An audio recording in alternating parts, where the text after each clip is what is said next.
ആയത്തുള്ള അലി ഖാംനയി കൊല്ലപ്പെട്ടതിൽ കശ്മീരിൽ പ്രതിഷേധം. വിശദാംശങ്ങളുമായി ശരത്ലാൽ ചേരുന്നുണ്ട്. ശരത്ലാൽ, ഇന്നലെ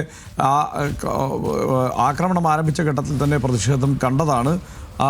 ഒറ്റപ്പെട്ട പ്രതിഷേധങ്ങൾ പല ഭാഗത്തായി ഇന്ത്യയിൽ സംഭവിക്കുന്നുമുണ്ട്. ഇപ്പോൾ കാശ്മീരിൽ ഖാംനയി കൊല്ലപ്പെട്ടതിന് ശേഷവും പ്രതിഷേധം ഉണ്ടാകുന്നു എന്ന് പറയുന്നു.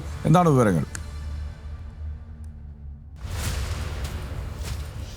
ഹസൻ ഖൊമേനിയുടെ കൊലപാതകത്തിൽ അല്ലെങ്കിൽ അമേരിക്ക ആക്രമണത്തിൽ പരമോന്നത നേതാവ് മരിച്ച ഷിയ വിഭാഗത്തിൻ്റെ പ്രതിഷേധമാണ് ശ്രീനഗറിൽ ലാൽ ചൗക്കിൽ നടന്നത്. സ്ത്രീകളടക്കമുള്ള നിരവധി പേർ ഈ പ്രതിഷേധത്തിൽ പങ്കെടുത്തു. ട്രംപിനെതിരെയുള്ള വളരെ ശക്തമായ രൂക്ഷമായ മുദ്രാവാക്യമാണ് ഈ പ്രതിഷേധ പ്രകടനത്തിൽ ഉയർന്നത്. ഏതായാലും പ്രതിഷേധ പ്രകടനത്തെ തടയാനൊന്നും ജമ്മു കാശ്മീർ പോലീസോ സുരക്ഷാ സേനയോ ശ്രമിച്ചില്ല.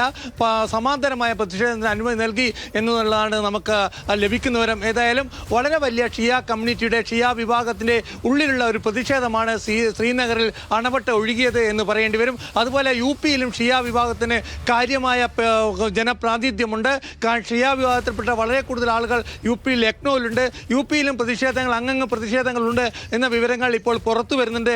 ഏതായാലും ഇന്ത്യയിലെ ഷിയ വിഭാഗവും ഈ അമേരിക്കയുടെ ഈ നടപടിയെ കടുത്ത പ്രതിഷേധവും അതേപോലെ അതിൽ രോഷവും പ്രകടിപ്പിക്കുന്നു എന്നതാണ് പ്രത്യേകത.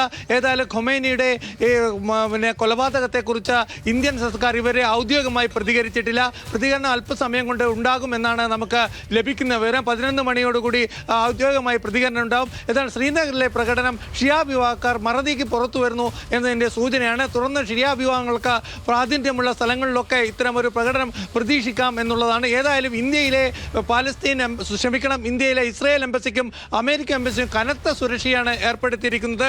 ഡൽഹിയിലും ഷിയ വിഭാഗങ്ങൾക്ക് നല്ല പ്രാതിനിധ്യമുണ്ട്.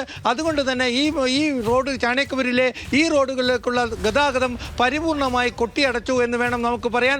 വളരെ സുരക്ഷിതമായ, അതായത് സർക്കാർ വാഹനങ്ങൾക്ക് മാത്രമേ ഈ എംബസികളുടെ മുമ്പിലൂടെയുള്ള ഗതാഗതം അനുവദിച്ചിട്ടുള്ളൂ. ഏതായാലും ഇത്തരമൊരു പ്രതിഷേധം ഇസ്രായേൽ എംബസിക്കും അമേരിക്കൻ എംബസിക്കും മുമ്പിൽ ഡൽഹിയിൽ നടന്നേക്കാം എന്നൊരു സൂചന